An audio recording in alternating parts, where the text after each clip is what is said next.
이 사람이 어떤 사람인가 이렇게 알려고 하면 게임을 해보고 운동을 경기를 해보면 알 수가 있습니다. 지난 주일 저녁에 우리 교역자 MT를 가서 예배를 드리고 새벽 2시까지 윷놀이를 했습니다. 하여튼 좌구산 휴양림이 떠들썩했는데요. 흥분하고 난리가 난 홍중섭 전사님, 또 박오리 전사님, 우리 박오리 전사님은 게임 4시간 만에 부흥사가 돼서 목이 다 쉬었습니다. 그리고 차분하고 아주 말판을 기가 막히게 잘 놓고 있는 이승환 목사님, 또 우리 손성임 전사님, 적당하게 흥분하는 김희철 전사님과 김희숙 전사님. 사람은 운동과 게임 앞에 모든 것이 다 드러납니다. 환경이나 여건이 어떠하느냐, 사람은 주어진 환경이나 여건에 어떻게 대처하느냐에 따라서 그 사람의 신앙 정도를 알 수가 있습니다. 오늘 저는 하나님을 선명하게 드러내라, 이런 제목 가지고 말씀을 드리려고 합니다. 지금 이 시대는 어떤 시대입니까? 모든 것이 어두워진 시대입니다. 캄캄한 시대입니다. 더군다나 우리나라 같은 경우는 세계가 모두 전쟁이 조만간 일어날 것으로 불안해 눈으로 지켜보는 그러한 형편입니다. 그러나 지금 우리는 어떠합니까? 벚꽃은 언제 피나, 진해 군항제는 못 가더라도 여의도 윤종로는 가봐야 하지 않느냐. 그것도 못 가면 인천 대공원이라도 가봐야 될 텐데 벌써 몇 년째 못 가고 있나. 벚꽃 못 볼까봐 안달입니다.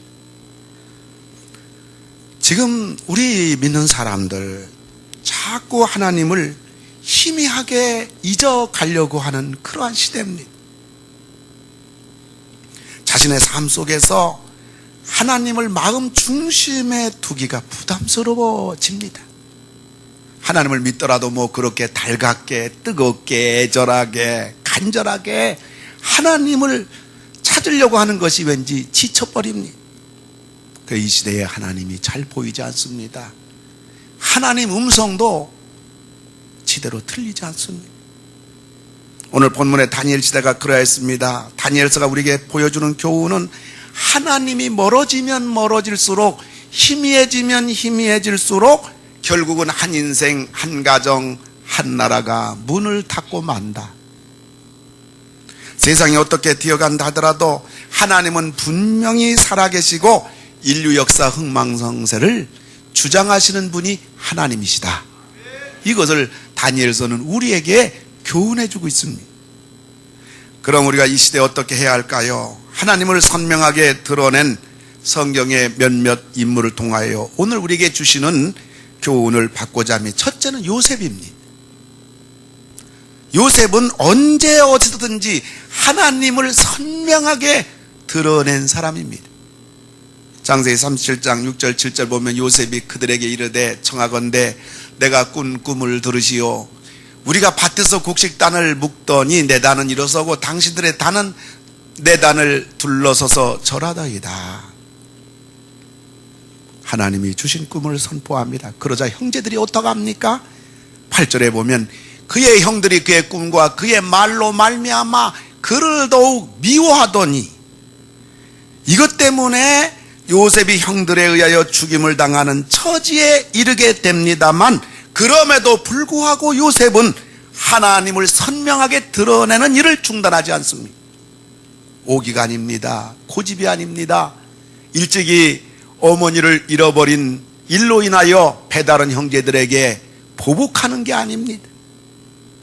하나님을 드러내야 할 때 요셉은 그 결과를 묻지 않고, 그 결과를 계산하지 않고 하나님을 선명하게 드러낸 사람입니다. 또 요셉은 제약의 큰 파고가 요동치는 현장에서도 하나님을 선명하게 드러냈습니다. 요셉은 심리학적으로 보면 여자에 매우 약한 사람입니다. 이것을 모를 리 없는 사탄은 보디발 장군 부인을 통하여 종인 요셉에게 집요하게 성적 요구를 합니다. 창세기 29장 7절을 보면 주인의 아내가 요셉에게 눈짓하다가 드디어 동침하기를 청하니 요셉은 청년이에요. 요셉은 종입니다. 보디발 장군 부인은 중년입니다. 대단한 세도가의 아내입니다. 어른입니다. 어린 아들 같은 요셉에게 눈짓하며 동침을 강제적으로 요구하는 오늘 이 현장. 어려서부터 신앙생활한 요셉이지만은 오늘 보디발 장군 부인의 요청 아닌 것은 분명해요. 그러나 여자의 약한 요셉입니다. 정욕이 왕성한 청년 요셉입니다. 요셉은 신이 아닙니다. 목석의 사나이가 아닙니다. 우리와 똑같은 젊은 청년들과 똑같은 우리 과거의 젊은 시절과 똑같은 그러한 청년이에요. 생각이 천갈래 만갈래입니다. 흔들리기도 합니다. 약해지기도 합니다. 이럴 때 우리들이나 요셉이나 갈등 방황이 없다면 얼마나 좋겠습니까만 인간인지라 연약함은 누구에게나 있는 법입니다. 그러기에 우리는 기도하고 또 기도해서 반드시 승리해야 될 줄로 믿습니다. 왜냐하면 이것이 살고 죽는 문제이기 때문입니다. 여러분, 한 개인이 살고 죽는 문제, 흥하고 망하는 문제가 다른 데 있는 게 아닙니다. 사소한 삶의 실수, 한순간의 잘못된 선택, 허점에서 그의 인생은 다 망가지는 것입니다. 끈질긴 여인 앞에 드디어 요셉은 소리 높여 외칩니다. 어쩌면 발악일지도 모릅니다. 창세기 39장 9절 보면 내가 어찌 큰 악을 행하여 하나님께 죄를 지으리까. 아마 발악 같아요. 그냥 말하는 거 아니에요. 너무나 끈질긴 죄악의 요구 앞에서 요셉은 어쩌면 짜증스럽게 이렇게 발악하는 그 요셉, 죄 앞에서도요 하나님을 끝까지 드러내는, 타협하지 않는, 하나님을 선명하게 드러내는 요셉의 이 선포, 이 자세, 이것이 요셉이 살게 된 비결이었습니다. 하나님이 쓰시게 된 비결이었습니다. 여러분들 어렵습니까? 힘듭니까? 큰일 났습니까? 여러분들이 하나님을 선명하게 드러내고 하나님을 단단히 붙잡고 하나님을 선포하고 살아계신 하나님의 역사가 여러분 삶의 현장에서 기적으로, 치유로, 해결로, 축복으로 나타나는 여러분 되기 주의 이름으로 축원합니다. 뿐만 아니라 요셉은 대단한 권세자들 앞에서도 하나님을 선명하게 드러냅니다. 요셉옥에 갇힙니다. 그의 제명은 뭡니까? 짓자는 것을 거절한 게 제명입니다. 하나님을 선명하게 드러낸 것이 옥에 갇히게 된 이유입니다. 요셉이 갇힌 옥에 바로왕의 관원장 2명이 들어왔는데 이들이 희한한 꿈을 꾸고 고통스러워하며 괴로워할 때 요셉이 이들에게 접근해서 말합니다. 40장 8절에 보면 요셉이 그들에게 이르되 해석은, 당신들이 꾼 꿈의 해석은 하나님께 있지 아니하니까. 하나님께 있습니다. 바로왕의 실세들 앞에서 뿐입니까? 41장 16절에 보면 요셉이 바로에게 대답하여 이르되 내가 아니라, 왕의 꿈을 해몽해 주는 것은 내가 아니라 하나님께서 바로에게 편안한 대답을 해줄 겁니다. 바로왕 하나님 모르는 사람입니다. 관원장 하나님 모르는 사람들입니다. 내가 아니라 하나님이 하셨다. 하나님이 도와주실 것이다. 하나님이 해몽해 줄 거다. 하나님이 길이다. 하나님이 해답이다. 하나님밖에 없다. 여러분, 이거 쉬운 말이 아닙니다. 직장의 사장님 안 믿어요. 나하고 거래하는 사람, 내 사업에 유익 주는 사람 안 믿어요. 불교 독실한 신도예요. 주일에 관계된 거래의 만남을 이야기해야 될 수밖에 없는 그러한 순간이 있어요. 내가 상동 21세기 집사 올시다.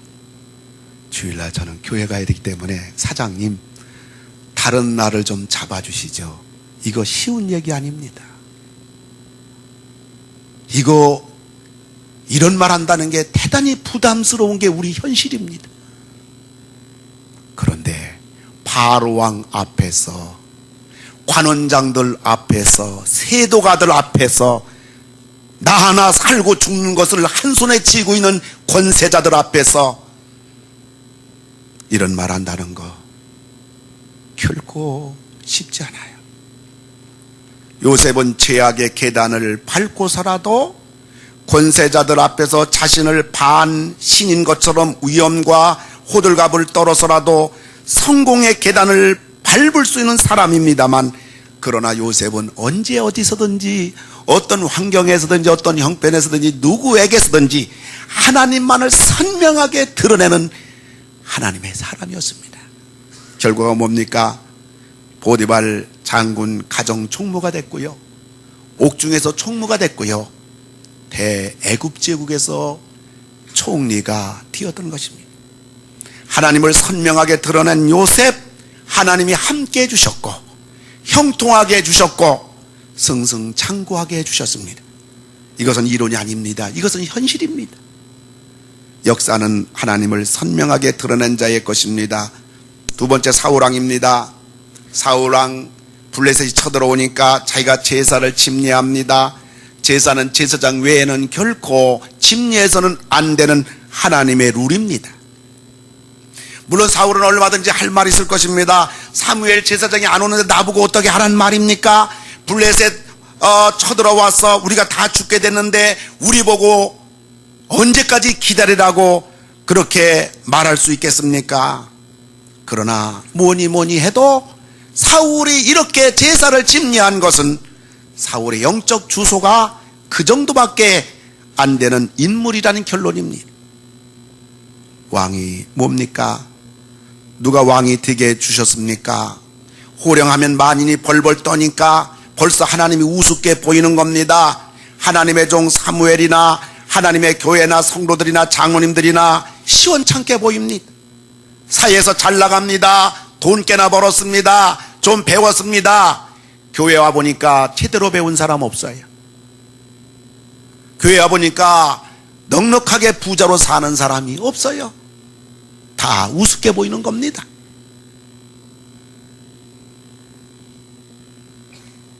발밑에 보이는 겁니다. 헛바람이 사울의 피 속에 가득 차 있는 겁니다. 제사를 침례한 사울 앞에 하나님 한마디 하십니다. 사무엘상 13장 13절 14절 보니까 여호와께서 그의 마음에 맞는 사람을 택하여 백성의 지도자로 삼으셨느니라. 무슨 말입니까? 너는 끝났다. 지금 사울이 왕인데요, 하나님은 현재 왕인 사울에게 말하기를 너는 끝났다. 너는 이 정도에서 다 됐다. 내 입맛에 맞는 사람 택해서 왕을 삼겠다. 하나님의 어거지입니까? 너희들이 죽든 말든 내가 말한 대로 해 윽박지르는 겁니까? 아닙니다. 네 할 일이나 똑바로 하라. 그러면 내가 너 책임져 주겠다. 내가 너 도와주겠다. 내가 너희 문제 해결해 주겠다. 하나님의 사랑의 권면입니다. 하나님만을 선명하게 드러내야만 하는 것이 사울의 할 일이었습니다. 결과는 뭡니까? 사무엘상 31장 6절에 보면 사울과 그의 세 아들과 모든 사람이 다 그날에 함께 죽었더라. 사울 가문 끝났습니다. 왕 끝났습니다. 그리고 그 나라 끝났습니다. 하나님을 선명하게 드러내는 것이 우리 할 일이요, 이것만이 우리의 살 길임을 여러분 믿으시기를 주의 이름으로 축원합니다. 세 번째 다윗입니다. 다윗은 사울왕의 사위입니다. 이스라엘 나라를 구원한 구국의 용사입니다. 그리고 사울이 귀신 들려 고통당할 때 악기 찬양을 통해서 귀신을 쫓아낸 다윗의 사울의 생명의 은인입니다만, 사울왕은 다윗을 죽이려고 혈안이 되어 있습니다. 한두 해가 아닙니다. 수천 명의 군대를 거느리고 허구한 날 이 짓입니다. 그러던 어느 날 다윗이 숨어 있는 굴 속에 사울이 용변을 보기 위해서 굴 속에 들어옵니다. 왕의 옷은 겉옷은 넓게 퍼져 있습니다. 다윗의 한 칼이면 다윗 시대가 도래하는 겁니다. 내 시대가 다가오는 겁니다. 역사는 새로운 페이지가 시작이 되는 겁니다. 그러나 다윗이 어떻게 합니까? 사무엘상 24장 6절 보면 여호와의 기름 부은 받은 자를 치는 것은 여호와께서 금하신 바라. 주의 종을 잘 섬기라는 얘기가 아닙니다. 여호와 하나님을 찾는 겁니다. 하나님을 선명하게 드러내는 것입니다. 야, 이번 한 번뿐이야. 다음에 잘하면 되잖아. 너뿐만 아니야. 다른 믿는 사람들 다 그렇게 해. 하나님은 사랑의 하나님이야. 잘못하면 회개하고 용서 빌면 돼. 사탄의 사기꾼입니다. 다윗은 하나님에 대한 선명성이 대단한 사람이요, 철저한 사람이요, 지나치리 마치 예민했던 것입니다. 결과가 뭡니까? 사도행전 13장 22절 보면 내가 이세 아들 다윗 만나니 내 마음에 맞는 사람이라 내 뜻을 다 이루리라. 여호와께서 다윗과 그의 자손에게 항상 등불을 주겠다고 말씀하셨음이더라. 아멘. 등불이 뭡니까? 왕권입니다. 다윗의 자손들이 끝까지 왕이 됐습니다. 마침내 그 몸에서 만왕의 왕 대신 예수 그리스도가 태어나셨습니다. 하나님의 선명성을 드러내는 것, 이것이 다윗의 승리전법이요, 장수비결이요, 만세반석 축복의 주인공이 되는 비결이었던 것입니다. 운물 안에서는 우리의 힘과 노력과 실력과 재주가 통할지 모르지만 운물 밖으로 나오면 하나님에 의하여 역사가 굴러가는 겁니다. 단 하나님을 선명하게 드러내는 사람을 통해서 말입니다. 네 번째, 다니엘입니다. 바벨론 노예로 끌려온 다니엘, 그에게 주어진 시련은 우상 앞에 절한 음식, 고기와 포도주를 먹고 마시는 겁니다. 그냥 지나치자면 그럴 수도 있는 문제입니다. 한잔 하는 것인데 어떠냐고 그냥 마실 수도 있습니다. 그러나 다니엘은 하나님 앞에 예민한 사람입니다. 적당히 넘어가는 사람이 아니었습니다. 하나님이 무척이나 큰 사람이었습니다. 하나님이 전부였습니다. 12절 볼 것 같으면 당신의 종도를 열흘 동안 시험하여 채식을 주어 먹게 하고 물을 주어 마시게 한 후에 젊은 나이에 물과 채소로 살기로 결단합니다. 하나님을 선명하게 택합니다. 죽음을 각오합니다. 결과는 뭡니까? 1장 17절 20절을 볼 것 같으면 하나님이 학문을 주시고 모든 서적을 깨닫게 하시고 지혜를 주셨으니 그 지혜와 총명이 온 나라 박수와 술객보다 10배나 나은 줄을 아니라. 아멘. 하루아침에 다니엘이 바벨론 제국의 최고의 총리의 자리로 가는 그러한 영광의 사람이 된 겁니다. 말씀을 맺고자 합니다. 지난주 월요일 교역자 MT를 마치고 올라올 때 경부고속도로가 정체가 대단히 심했습니다. 그때 우리 교회 승합차하고 또 저 승용차 이렇게 두 대가 가게 됐는데, 이제 제 승용차에 우리 이승환 목사님 타셨는데 오후 5시에 강남터미널에 가서 고속버스 타고 지방 가실 일이 있으신데 제 승용차로 모시고 강남터미널까지 가다가는 너무 정체가 심해서 도저히 5시까지 갈 수가 없어요.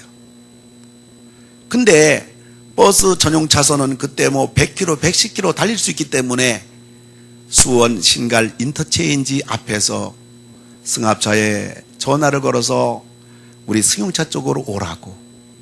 그래서 승합차를 만나서 우리 승용차에 있는 이승환 목사님 승합차 타게 하시고, 또 승합차에 있는 홍준섭 전사님 제 차에 같이 타고서 우리 이승환 목사님 빨리 버스 전용 차선으로 달려서 5시까지 이렇게 강남터미널 도착하게 하라고. 여전히 우리 승용차는 시속 10km, 20km로 거북입니다. 우리 승합차는 버스 전용 차선 진입해가지고 100km, 110km 신나게 달리며 우리 승용차 멤버들을 비웃기라도 하는 듯이 냅다 달립니다. 수원 인터체인지에서 조금 더 가서 우리는 이제 영동 고속도로 진입하니까 도로가 뚫려가지고 우리 승용차는 시속 100km로다 교회에 금방 도착을 했습니다. 그러나 승합차는 전용 차선이 끝나면 정체가 될 겁니다. 그때 교육자 한 분이 말합니다. 목사님, 우리 자가용은 지금은 지옥 같지만 금방 천국이네요.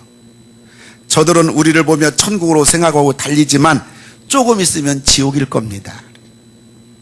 여러분, 지금 우리 인생의 삶 속에 내 마음대로, 내 뜻대로, 내가 하고 싶은 대로 우리 인생을 신나게 달리고 마음껏 달리고 나 하고 싶은 대로 우리가 한다면 우리 인생은 금방 하나님 앞에서 불행과 고통과 절망과 좌절의 생이 될 겁니다만, 지금 우리가 힘들고 어렵지만 하나님을 드러내고 하나님을 높여드리고 하나님을 붙잡고 하나님께 매달리고 나갈 때에 마침내 지금은 조금 어려울지 몰라도 마침내 우리 인생길은 활짝 펼쳐질 줄로 믿으시기 바랍니다. 며칠 전에 우리 교회 어르신 중에 한 분이 70이 되셔서 목사님, 저 좀 기도 좀 해주세요. 교회당이기 때문에 영 기도할 분위기가 안 돼가지고 죄송하지만은 기도를 못 해드렸어요. 근데 그 다음날 저의 방에 이렇게 오셔서 목사님, 기도 좀 해주세요. 이렇게 기도를 부탁을 올립니다. 근데 이상한 것은 그날 저의 영감이 이 어르신을 위해 드리는 기도가 예언적인 기도가 될 것 같다는 영적인 느낌이 저에게 강렬하게 왔습니다. 성령께서 주시는 시편 90편의 말씀을 통하여 인생이 70이요 강건하면 80이라도 인생이 어떻게 해야 될 것인가, 그 말씀을 증거하면서 앞으로 10년 동안 주실 하나님의 보장과 약속, 그리고 하나님 앞에 어떻게 사셔야 되겠는가, 그것을 말씀해 드렸어요. 그런데 그때 그 어르신의 아내 되시는 분도 오셨어요. 그래서 그 아내 되는 분도 기도해 드리면서 제가 속으로 생각하기를, 남편 따라 오셔서 덤으로 축복받으시는구나, 그런 생각이 왠지 기도하면서 들었어요. 그리고 화요일 날 오후 5시에 제 방에서 주일 설교 준비하고 있는데 그 어르신으로부터 전화가 오기를, 목사님, 집사람이 지금 병원에서 암이 아니라고 판정이 나왔습니다. 전화가 왔어요. 저는 그 순간에, 야, 바로 이것이구나. 기회를 잡는 거, 아니 기회가 주어지는 거, 이것이야말로 하나님의 은혜구나. 여러분 생각해 보세요. 흔한 게 암이라고 하지만은, 암이라고 판정받았다고 해보세요. 한 인생의 역사는, 한 가정의 역사는 또 달라지는 게 아닙니까? 하나님을 선명하게 드러내는 자에게 주시는 하나님의 복, 상상할 수가 없는 천국과 지옥, 극과 극의 복인 줄로 압니다. 지금 매우 어두운 시대예요. 혼란스러운 시대예요. 하나님의 룰의 경계선을 마구 넘어갑니다. 뒤죽박죽 시대입니다. 그리고 사람들은 자기 생명과 연관되면 항복합니다. 사람은 자기 이익과 관련되면 하나님의 어떠한 것을 선택하려고 합니다. 사람은 너무 기분 좋으면 죄도 타협하고 얼룩뚱땅 넘어가려고 합니다. 사람은 자기 삶이 너무 힘들면 신앙을 뒷전으로 돌리려고 합니다. 아닙니다. 세상이 어두우면 어둘수록 나의 삶이 힘들면 힘들수록, 당장 나의 이권과 개입된 것일수록, 혹은 세상 재미와 쾌락이 입 벌리고 나를 기다릴수록 우리는 하나님을 더욱더 선명하게 드러내야 될 줄로 믿습니다. 지금보다 더 선명하게, 지금보다 더 분명하게, 지금보다 더 입을 넓게 벌려서 지금도 하나님을 선명하게 드러내는 사람들을 통하여 역사를 계속 지필해 가시는 하나님, 그 인물 중에 하나가 바로 저와 여러분들이 다 되시기를 주님의 이름으로 축원을 드립니다. 다 같이 우리 하나님 앞에 통성으로